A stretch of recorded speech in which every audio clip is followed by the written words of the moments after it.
தாய்மார்களே, சகோதரர்களே, இந்த பிராந்தியத்தில் தேர்தல் பிரச்சாரம் செய்ய அடியன் காலையிலேயே வருவதாக இருந்தேன். ஆனால் நடு வெயிலில் வந்திருக்கிறேன். காரணம், அடியன் ஒரு இடத்தில் மாத்திரம் பிரச்சாரம் செய்கிறவன் அல்ல. சென்னையிலிருந்து கன்னியாகுமரி வரைக்கும் சுற்றுப்பிரயாணம் செய்து வருகிறேன். சென்ற டிசம்பர் மாதம் இறுதியில் இருந்து அடியேன் பல இடங்களில் கூட்டங்களில் பேசி வருகிறேன். அநேகமாக தினந்தோறும் இரவு 12 மணி வரையில், சில நாட்களில் இரவு முழுவதும் வேலை செய்ய வேண்டிய கட்டாயம் இருக்கிறது.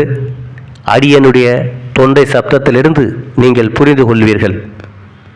இரவு பகல் நித்திரை இல்லாமல், வேலைக்கு சாப்பாடு இல்லாமல் பல ஊர்களுக்கு போய் மக்களை சந்திக்க வேண்டியவனாய் இருக்கிறேன்.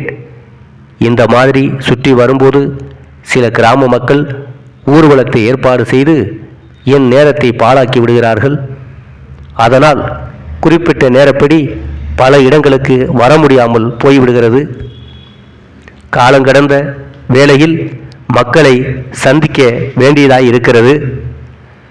இந்த கடும் வெயிலில் உங்களை காக்க வைத்ததற்காக அடியனை மன்னிக்க வேண்டுமாய் கேட்டுக்கொள்கிறேன். சகோதரர்களே, இந்த பிராந்தியத்தில் வருகிற 4ஆம் தேர்தலை நடத்த ஏற்பாடாகி இருக்கிறது. இந்த நாட்டில் தேர்தல் பிரச்சாரங்கள், தேர்தல் போராட்டங்கள் பல காலமாக நடைபெற்று வந்திருக்கிறது. முன்பு ஜஸ்டிஸ் கட்சியை எதிர்த்து காங்கிரஸ் தேர்தல் போராட்டத்தில் ஈடுபட்டது. ஆனால் இன்றைக்கு காங்கிரஸில் பழைய ஜஸ்டிஸ் கட்சியில் இருந்த கருப்பு சட்டைக்காரர்களை எதிர்த்து தேர்தல் போராட்டத்தை நடத்துகிறது. உண்மையான தேச அபிமானிகளுக்கு, தியாகிகளுக்கு காங்கிரஸில் இடமில்லை. கள்ள மார்க்கெட்டுக்காரர்களும் கருப்பு சட்டைக்காரர்களும் காங்கிரஸில் புகுந்து கொண்டு தேர்தலில் போட்டியிடுகிறார்கள். இதைத்தான் நாம் பார்க்கிறோம். அந்த காலத்தில் அடியன் மஞ்சள் பெட்டிக்கே ஓட்டு போட வேண்டும் என்று தேர்தல் பிரச்சாரம் செய்தேன். காரணம், அப்போது காங்கிரசுக்கு இந்த நாட்டின் நல்ல ஆதரவு இருந்து வந்தது. அன்றைக்கு அடியன் ராமநாதபுரம் ராஜாவை எதிர்த்து தேர்தலில் காங்கிரஸ் சார்பில் போட்டியிட்டு ஜெயித்திருக்கிறேன்.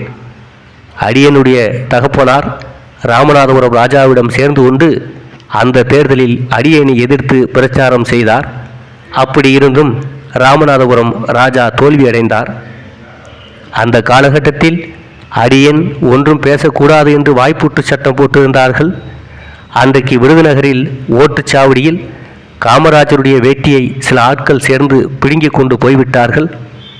பழனி குமாரசாமி பிள்ளையை செருப்பால் அடித்திருக்கிறார்கள். அதன் மேல் அவர்களை பலாத்காரமாக காதில் தூக்கி போட்டு கொண்டு போய் சவுந்தரபாண்டியன் தோப்பில் அவர்களை கொலை செய்ய போவதாக அடியன் கேள்விப்பட்டு விருதுநகருக்கு உடனே வந்து காமராஜருக்கு ஏற்பட்ட ஆபத்திலிருந்து விடுவித்திருக்கிறேன். தேர்தல் முடியும் வரை விருதுநகரிலேயே தங்கி எதிரிகளை பழிக்கு வாங்கப் போவதாக தெரிவித்தேன். எதிரிகள் பயந்து போய் ரிசர்வ் போலீஸ் காவலுக்கு அனுப்ப வேண்டும் என்று டிஎஸ்பிக்கு கலெக்டருக்கும் தெரிவித்தார்கள். ஆனால் போலீசாரை அவர்கள் அனுப்பவில்லை. போலீஸ் பந்தோபஸ்து கொடுத்தால் ஜஸ்டிஸ்காரர்களை போலீசாரை வைத்து கொண்டு பயமுறுத்தி ஓட்டு கேட்கிறார்கள் என்றும் அடியன் போட்டோ பிடித்து காட்டி விடுவேன் என்று சொல்லியிருக்கிறார்கள். கடைசியாக காமராஜர் தான் அந்த தேர்தலில் வெற்றி பெற்றார். அவரை எதிர்த்து நின்ற வி ராமசாமி நாடார் தோல்வியடைந்தார். அடியேன் அந்த காலத்தில் காமராஜருடைய வெற்றிக்காக பாடுபட்டிருக்கிறேன். காங்கிரசின் கௌரவத்தை காப்பாற்றியிருக்கிறேன். அன்றைக்கு காமராஜரை ஒரு ஓட்டராக்கியது அடியேன்தான். காமராஜரின் தாயார் பெயரில் அந்த காலத்தில் ஒரு வீடு இருந்தது. அந்த காலத்தில் சொத்து வைத்திருப்பவர்களுக்கும் சர்க்காருக்கு வரி செலுத்துவர்கள் மட்டுமே ஓட்டுரிமை கொடுக்கப்பட்டது. காமராஜருக்கு சொத்து ஒன்றுமில்லாததினால் அவரின் தாயாரிடம் சென்று, அம்மா, உன் மகன் ஓட்டாராக வேண்டும், உன் பெயரில் இருக்கும் வீட்டை அவர் பெயரில் எழுதி வைத்துவிட வேண்டும் என்று சொன்னேன். ஆனால் அந்த அம்மையார் அப்படி செய்ய மறுத்துவிட்டார்கள். எனக்கு ஒரு பெண் பிள்ளை இருக்கிறாள். அவள் பெயரில் அவருக்கு வீட்டை எழுதி வைத்தால்தான் நல்ல குடும்பத்தில் பிறகு அவளை கட்டி கொடுக்க, கல்யாணம் பண்ணி செய்து கொடுக்க முடியும். அவன் வேலை வெட்டி இல்லாமல் பொருள் சேர்க்க தெரியாமல் ஊரை சுற்றி தெரிகிறான். அவனுக்கு வீட்டை எழுதி வைத்துவிட்டு பிறகு என்ன செய்வது என்று அந்த அம்மாள் மறுத்துவிட்டால், அதற்கு மேல் அடியேன் ஒரு வெள்ளாட்டை வாங்கி அதன் கழுத்தில் ஒரு பிள்ளை கட்டி அதை வரியாக மாற்றி காமராஜரின் பெயரில் அதற்கு முனிசிபாலிட்டியில் வரி செலுத்தி அந்த ரசீதை காட்டித்தான் காமராஜருக்கு ஓட்டுரிமை வாங்கி தந்தேன். சரித்திரம் கண்டது இதுதான் உண்மை. பிறகு விருதுநகர் கள்ளமார்க்காட்டுக்காரர்கள் உதவியாலும் சில சுயநல காங்கிரசுக்காரர்கள் ஆதரவாலும் காமராஜர் இந்த நாட்டின் முன்மாதிரியாக வந்திருக்கிறார். முதன் மந்திரியாகவும் வந்திருக்கின்றார். இந்த நிலையில் காந்தி மகான் பாடிய ரகுபதி ராகவ ராஜாராம் என்ற பாட்டுக்கு விரோதமாக ராமனை குடிகாரனாகவும் சீதையை விபச்சாரியாகவும் நடித்து காட்டப்படும் எம் ஆர் ராதாவின் கீமாயனம் நாடகத்திற்கு காமராஜர் ஆட்சியில் போலீஸ் பந்தோபஸ்து கொடுக்கப்படுவதை பார்க்கிறோம். இன்றைக்கு காங்கிரஸ் ஆட்சியில் விவசாயிகளுக்கு சின்னமாகிய காளை மாடுகள் சின்னத்தை காங்கிரஸ்காரர்கள் தேர்தல் சின்னமாக வைத்துக்கொண்டு ஏழை மக்களை ஏய்த்து பெரிய வியாபாரிகளுக்கும் கள்ள மார்க்கெட்டுக்காரர்களுக்கும் மறைமுகமாக ஆதரவு கொடுத்து வருகிறார்கள். வெள்ளையர்கள் காலத்தில் இந்த நாடு சுரண்டப்பட்டது, தரித்திரத்தில் மூழ்கி இருந்தது. ஆனால் சுதந்திரம் பெற்ற பிறகும் அதே நிலைமையைத்தான் நாம் பார்க்கிறோம். மாறுதல் ஒன்றும் ஏற்படவில்லை. விவசாயிகளுக்கு நன்மை ஒன்றும் செய்யவில்லை. கிராமங்களில் உள்ள விவசாயிகளின் கூரை வீடுகள் எல்லாம் இன்றைக்கு குட்டிச்சுவர்களாக நிற்கின்றன. ஆனால் விருதுநகரில் கள்ள மார்க்கெட்டுக்காரர்கள் புதிய வீடுகளை கட்டி இருக்கிறார்கள். இந்த காங்கிரஸ் ஆட்சியில் விவசாயிகளுடைய வாழ்க்கை வியாபாரிகள் கையில் ஒப்படைக்கப்பட்டு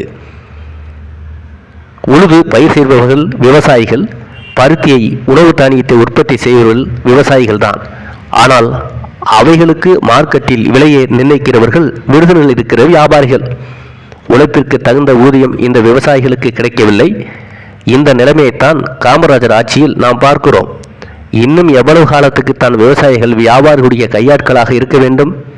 இந்த சந்தர்ப்பத்தை நல்ல முறையில் பயன்படுத்திக் கொள்ள தேர்தல் வருகிறது.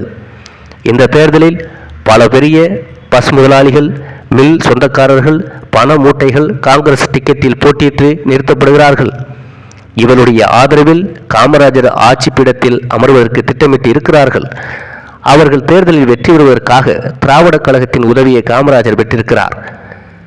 விருதுநகர் வியாபாரிகளிடமிருந்தும் தமிழ்நாட்டில் உள்ள பெரிய பணக்காரரிடமிருந்தும் தேர்தல் செலவிற்காக காமராஜர் ரூபாய் வசூல் செய்திருக்கிறார். இந்த நிலைமையில் சாத்தூர் தொகுதியில் தேர்தல் நிலவரம் மிகவும் டல்லாக இருக்கிறது. அங்கே காமராஜர் சுற்றுப்பயணம் செய்கிற காலத்தில் அவரை யாரும் சரியாக வரவேற்கவில்லை. விருதுநகரிலிருந்து பூமாலைகளை காமராஜருடைய ஆட்கள் விலைக்கு வாங்கி கொண்டு போய் வேறு ஆட்களை விட்டு அந்த மாலைகளை அவர் போகும் இடங்களில் அவருக்கு போடுவதற்கு ஏற்பாடு செய்கிறார்கள். சில கிராமங்களில் காமராஜர் வரப்போகிறார் என்று தெரிந்தவுடன் கிராமத்தை விட்டு வெளியே போய்விடுகிறார்கள். மீதி இருக்கிற ஆட்களை காமராஜர் பார்க்கிறார். அவர்களுக்கு என்ன வேண்டும் என்று கேட்கிறார். ஏழை அரிஜன மக்கள் குடியிருப்பதற்கு வீடு கட்டி கொடுக்க வேண்டும் என்று அவர்கள் காமராஜரை பார்த்து கேட்கிறார்கள். உடனே காமராஜர் அவருடைய வேண்டுகோளை கவனிப்பதாக சொல்கிறார். ஆனால் உண்மையில் குடியிருக்க வீடு இல்லாத அரிஜன மக்களுக்கு தேவையான வீடுகளை தேர்தல் காலத்திற்குள் காமராஜரால் கட்டி கொடுக்க முடியுமா? இந்த திட்டத்தை மத்திய சர்க்கார் தான் நிறைவேற்றி வருகிறது. இந்த திட்டத்தை எடுத்துக்கொள்வதற்கு முன் அசெம்பிளியில் தீர்மானம் நிறைவேற்ற வேண்டியதில்லையா? அப்படி இருக்க இந்த திட்டத்தை உடனடியாக எப்படி நிறைவேற்ற முடியும்? ஒரு பொறுப்புள்ள மந்திரி இந்த மாதிரி பதில் சொல்லலாமா?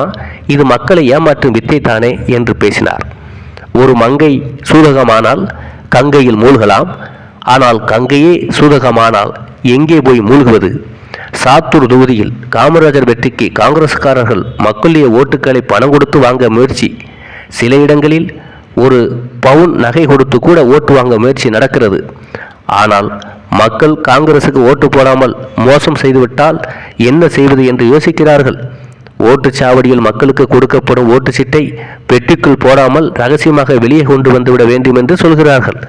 அப்படி கொண்டு வருபவர்களுக்குத்தான் பணம் கொடுக்க போவதாக தெரிவிக்கிறார்கள். பிறகு அந்த வாக்குச்சீட்டுகளை அவர்களின் ஆட்களின் மூலமாக ஓட்டுப்பட்டியில் போடுவதற்கு ஏற்பாடு செய்து வருகிறார்கள். பொதுமக்கள் இந்த வேளையில் இறங்கினால் 1 வருஷ கடுங்காவல் தண்டனையும் ரூபாய் 500 அவதாரமும் கிடைக்கும். யாராவது அகப்பட்டு கொண்டால் விடமாட்டார்கள். இந்த திருட்டு வேலைக்கு யாரும் ஒப்புக்கொள்ளக்கூடாது. இதை கண்டுபிடிக்க அடியேன் தகுந்த நடவடிக்கைகள் எடுத்துக்கொள்ள விரைகிறேன். அடியேன் உங்களை கேட்டுக்கொள்வது காங்கிரஸ் அமைச்சகரை எதிர்த்து இந்த தேர்தலில் போட்டியிடும் காங்கிரஸ் சீர்திருத்த கமிட்டி சார்பில் இருக்கும் அமைச்சரை நீங்கள் ஆதரிக்க வேண்டுமாய் கேட்டுக்கொள்கிறேன்.